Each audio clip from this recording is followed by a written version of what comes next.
Մերոնք GTM կայքի եթերում ես շարունակում եմ։ Մերոնք շարքը բարև ձեզ։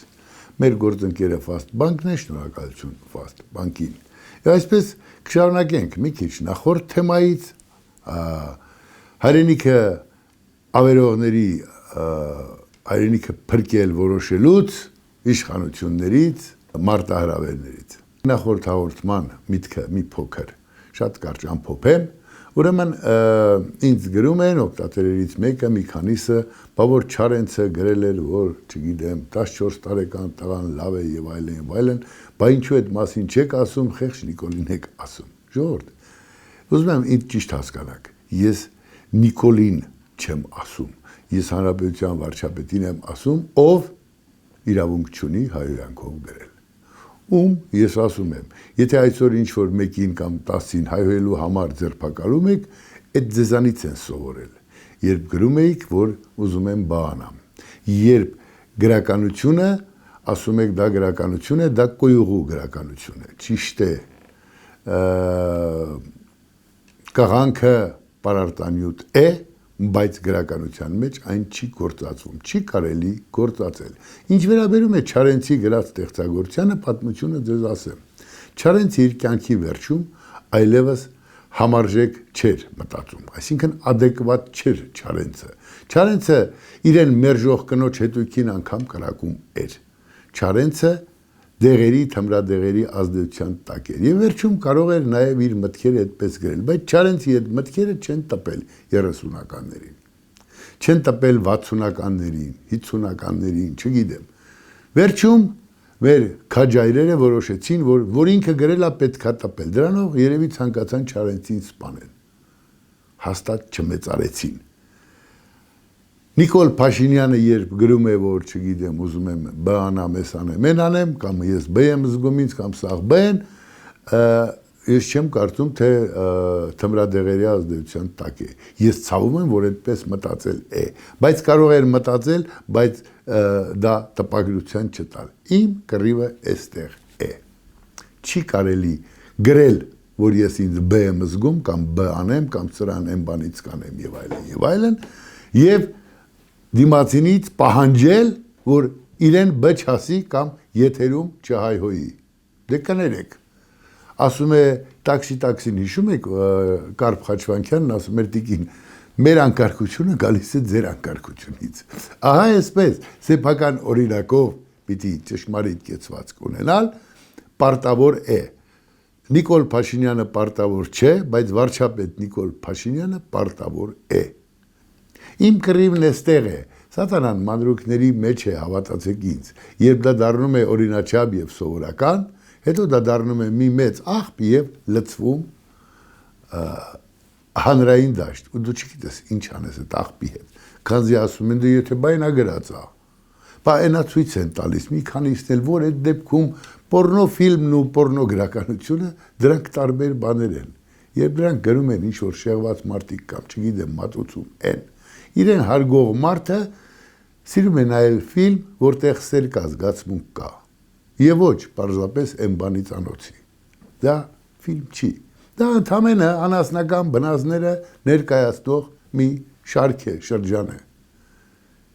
մի, այսպես ասած, միտք է, չգիտեմ ինչ է, պատկեր է, բայց դա չի կարող մշակույթ լինել, եւ իրեն հարգող մարդը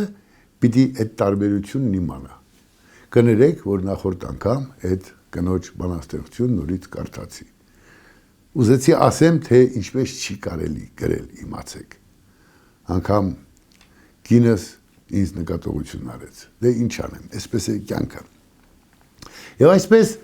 սա է մեր իրականությունը, եթե ուզում ենք ճշմարիտ ապրել, պիտի այդ մանրուքները շտկենք, դա մանրուք է ընդամենը բառով, բայց իրականում մի մեծ ողբերգության սկիզբ է, եթե այդ ամենն անտեսում են, եթե վարչապետը իր շքախմբով անցնում է, փողոցով որտեղ գրված է ոչ հայերեն, տգետ է գրված, եւ ձայն չի հանում։ Այստեղից էլ մնացած հետևությունները, որ երբեմն շատերի դուրը չեն գալիս։ Այնուամենայնիվ մի գտնվեք, մի մտեք այնտեղ, որտեղ ձեր խելքի բանը չի, մի նկատողություն արեք այն ամենին, ինչին նկատողություն անելու չի, եթե սխալ է եւ տեր չկա, ուրեմն պետությունը առհամարում է իր լեզուն։ Եթե առհամարում է, մնացած ինչից ուզում է խոսի։ Ավանակաբարով պահվածք է, չի կարող երկրի պետական լեզուն տգետ անգրագետ գրվել փողոցում։ Եվ այնպես ինչպես ոչինչ չի փոխվել շատ այս առումներով, տեսեք հիշում եք ժամանակին, ասենք, Արմենչիկին տվել էին վաստակավորի կոչում, մարդիկ ասում են, սա ինչ երգիչ է բան, ես մի հոդված գրեցի, ասացի չհասկացա, ինչ գործ ունեք Արմենչիկի հետ, բարի եղեք, ունենք գիտությունների, ունենք ազգային երաժշտանոց, կոնսերվատորիա, բայց դրանց մեջ 5 պրոֆեսոր չկար, հավաքվեին, մի նամակ գրեին օրվա ղեկավարին, ասեին, կներեք ձեզ խաբել են, սա երգ չի կամ սա երգիչ չի, բայց որևէ մեկը ձայն չհանեց, չէ, ինքը իշի տեղ դրած այդ մի 2 կոպեկի համար մի պրոֆեսորի ձայն չլսեցինք եւ չենք էլ լսում հիմա մի լեզվաբանի, մի լեզվի տեսչության պետի, մի չգիտեմ չկան, գոյություն չունեն, մի պատասխանատուի, բոլորը իրենց փուչ կոպեկի համար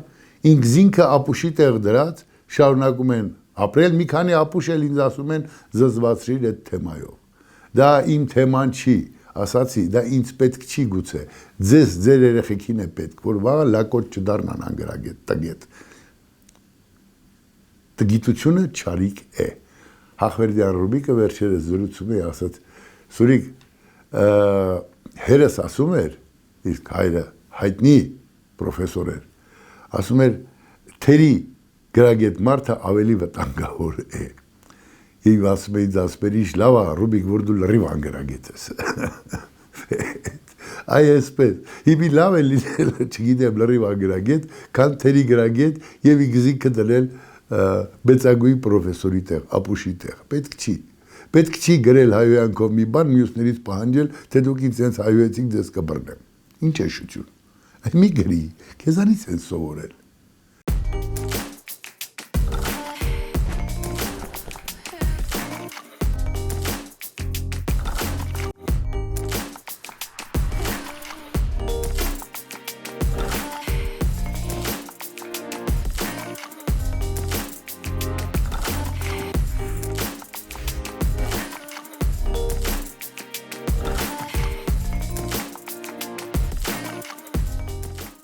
Ամենացավալին, նախ սկսենք այդ թրիփի ծրագիր կոչվածը միակ կամ այն եզակի ելքերից մեկն էր, որ մեզ շունչ տվեց, որ մեզ չգցեց ռուս-թուրքական հերթական դավադիր պահվածքի կամ ցանկությունների գիրկը եւ մենք նորից որ ասма արյունալի պարտություն չտեսանք։ Մենք երբեք պարտություն չենք տեսնի, եթե մեր երկիրը որոշ հաստագլուխներ այդ օրը գցած չլնեին։ Բայց սա էր իրականությունը եւ թրիփի ծրագրի համար ես միշտ ասել եմ, սա ելք էր եւ լավ է որ իշխանությունները կամ Նիկոլ Փաշինյանը կարողացավ մտածել այդ ուղղությամբ եւ այդ ելքը դրեց, ինչը մեզ ժամանակ կտա վաղվա օրվան պատրաստվելու։ Վաղվա օրը այս կամ այն կերպ միշտ գալու է։ Թե լավ իմաստով, թե վտանգների իմաստով։ Այդ ժամանակը բանական մարդը պիտի օգտագործի իր տարածքը պնդացնելու, իր անվտանգությունն ապահովելու համար։ Հակառակ դեպքում, այնտեղ որտեղ որ ասում է նիրհեցիր, երբ չէր կարելի, գալու են ու գլխի տան։ Այնպես ինչպես մեր գլխին բերեցին։ Հիմի են մարդիկ, ովքեր առյուծ կտրած հայրենիքից էին խոսում այդ քոչարյանասերժական դաշնակապարագլուխը, բան այս հանցախմբերը, այսօր իրենց պատեպատ են տալիս, թե Նիկոլը Դավաճան է, մենք լավն ենք։ Դուք գարշանք եք, դուք մեր պետությունը հասցրեցիք այս վիճակին։ Շատ պարզ մի օրինակ, թրիփի ծրագիր եւ մեզ անհրաժեշտ է այսպես ասած կարգի բերել մեր երկաթուղին ճանապարհները էսենը, պարզում է Մեծն Քոչարյանը, մեղատեր Աստված, երկաթուղին նվեր է տվել ռուսներին, նրանց կառավարմանը։ Այնպես ինչպես ատոմակայանի կառավարումը, այնպես ինչպես Իրան-Երևան գազամուղը, այդ ամբողջը այս արարածը կամ այդ արարածները սուսուփուս կառավարման տվեցին ռուսներին։ Ինչու՞։ Դա իրենց իշխանություն ունենալու գինն էր։ Եվ ոչ երբեք հայրենասեր լինելու։ Մցրեցին հետին պորնիկի պես ծոցը ռսի եւ նա էլ ինչպես ուզեց այնպես վարվեց այդ պորնիկի հետ։ Սա է ամբողջ։ Հիմա մենք չենք կարողանում, հլա դեռ ռուսները չեն բարեհաճել պատասխան տան։ Երկաթգիծը երբ պատրաստ կլինի, երբ կարգի կբերեն։ Եվ արդյունքում կարող է, ասենք, հերթական կոնֆլիկտը զարգանալ, երբ նրանք հանկարծ ժամանակին չանեն կամ չանեն այնպես ինչպես պետք է, Հայաստանն ասի դե հավաքեք ձեր վեշերը։ Մենք մեր երկաթուղին պիտի վերականգնենք։ Մենք դրա ժամանակը չունենք։ Իսկ դա հերթական դավադիր, ուրեմն մոտեցումները կզարգացնի, որ տեսեք, ռսին սենց են ասում, Հայաստանը, Ռուսաստանը թրյանի, դուգի, մուգինա, լագոտախառը կսկսեն խոսել եւ այլն եւ այլն։ Եվ սա շնորհիվ այն մի երկու թափթփուկի, ովքեր այս երկրի ղեկին հայտնվեցին, ովքեր իրենց իշխանությունը գերադասեցին պետությունից, ում համար հայ զինվորը պարզապես մսաղաց էր, ոչ մի ուրիշ բան, ում համար իրենց սեփական լակոտները պիտի միլիարդավոր դոլարներ ունենային, դա էր հայրենիքը, չտեսնին չտեսել իր մամայի այնտեղը, որտեղից դուրս է եկել, այդ չտեսներին հենց բաժին հասավ երկիրը, մենք սա ստացանք։ Այո, բազում քննադատություններ կան Նիկոլ Փաշինյանի պահվածքի, մեծամտության, ինքնասիրահարվածության, լիքը դրսևորումներ ունի, ուրիշ բան չլինի այդ տխմար սրտիկները, բան ամեն օր լավ է, այսօր արդեն սուրճ խմելով էր սրտիկում, դա Աստված վաղը զուգահանի չսրտիկի, ես շատ գիտեմ, ուր կհասնի, իրեն թվում է այդ սրտիկի կարիքը սաղաց ունենք, բայց այսօր արտաքին քաղաքականությունը եւ այն ելքերը, որ Նիկոլ Փաշինյանը կամ նրա իշխանությունը փնտրում է, դա փաստ է։ Դուրներս գա թե չգա։ Փաստ է եւ հաստատ 50%-ից ավել հանուն երկրի է։ Մարդկային թուլությունները,